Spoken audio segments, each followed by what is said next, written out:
This video is sponsored by minifigs.me. Stick around for a special, exclusive discount code.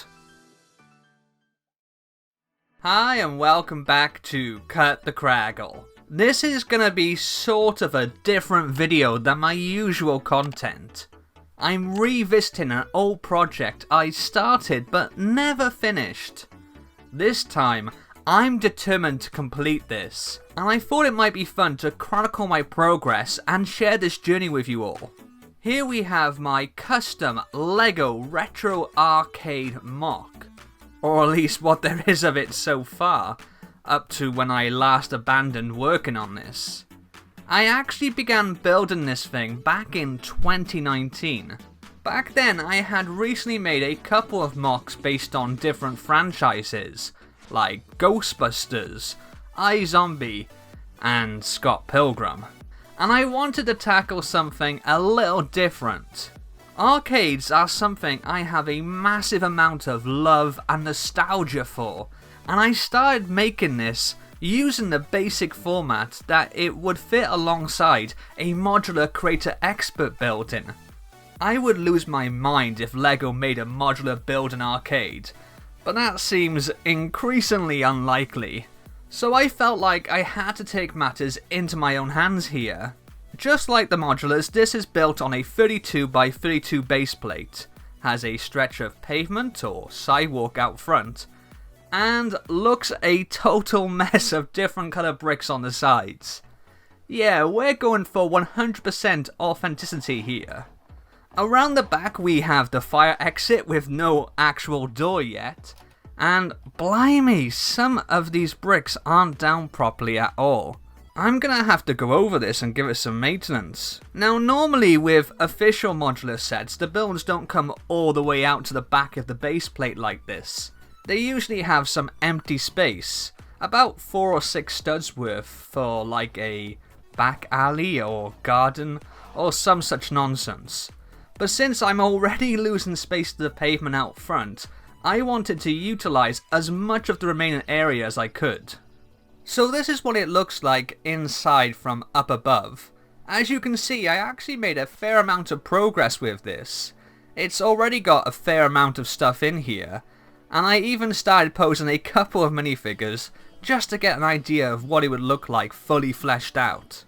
I went with this sand blue and black checkered tile pattern for the main arcade floor, which I just thought had a cool and retro look, whilst being neutral enough that it didn't distract from the real stars here, the games. It was in the late 90s and very early noughties that I spent most of my time at the arcade. But I also wanted this MOC to include throwbacks to the golden age of arcade gaming, the 80s.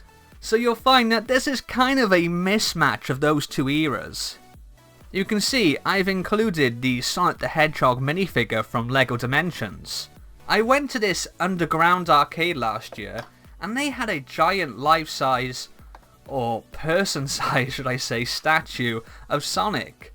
So as a big fan of the Blue Speedster, I decided I wanted my arcade to have a Sonic statue too.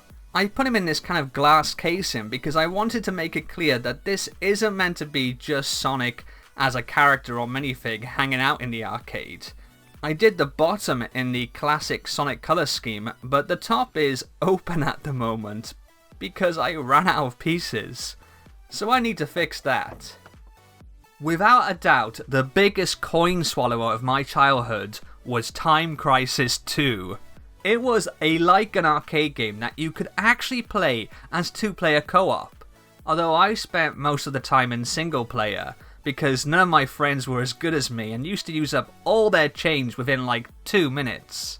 This game was an absolute revelation in '97 when it first hit arcades, and honestly, if I could claim back all the money I poured into this thing, I would probably have, well, more money than I do now. This is my custom LEGO rendition of the DX version of the game, which is the one that we had in my local arcade, Arena 1, and I'm pretty happy with how this turned out. You'll have to excuse all the dust growing on this thing, But yeah, as you can see, we have some tiles for the game name and twin screens for the game display. These hoops on the sides are where you'll put your light gun when it's not in use. I actually picked up some different colour blaster pieces online, which I think work pretty well. I do need to rethink these sides here. I need something without the studs here so I can have some artwork on the side. Another custom assembly I put together is this cabinet here, and this is pretty ropey looking at this point. But my plan is for this to become a Teenage Mutant Ninja Turtles game, most likely Turtles in Time. If you've watched my other channel, Craggle's Den, you'll know this was another favourite of mine, although it's a little bit older than Time Crisis 2. Like that one, the plan is to cover all these panels with some of my artwork so they look proper. And my friends over at minifigs.me are gonna help me out with that. In fact, this already includes a bunch of stuff from them. Some of these cabinets, like the Pac-Man, Space Invaders and Donkey Kong one here, are all from minifigs.me. They sent me these for free to review last year. Ah, more dust. If you haven't already, make sure you check that video out. And when I started putting this project together, it seemed like a no-brainer to include these. In actual fact, minifigs.me is part of the reason why I decided to revisit this project. They let me in on a little secret that they're working on a new range of custom LEGO arcade stuff, and I've been giving them some feedback as they develop that. Back here we have another one of my custom assemblies. This is my interpretation of a Dance Dance Revolution machine. I remember when this first landed in 1999 and people would just gather round and stand in awe watching someone play this. Seems kinda silly now, but it really was just so new and different at the time. You can see I've put some different coloured trans tiles for the coloured panels you need to hit on the floor, and then these bits on the sides are meant to be the speakers. It's pretty rudimentary at this point, but I kinda like it.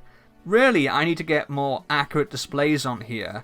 At the moment, I just have a couple of pre-existing official LEGO prints that are mildly appropriate to the game, but I think it's recognisable enough and it is still a work in progress.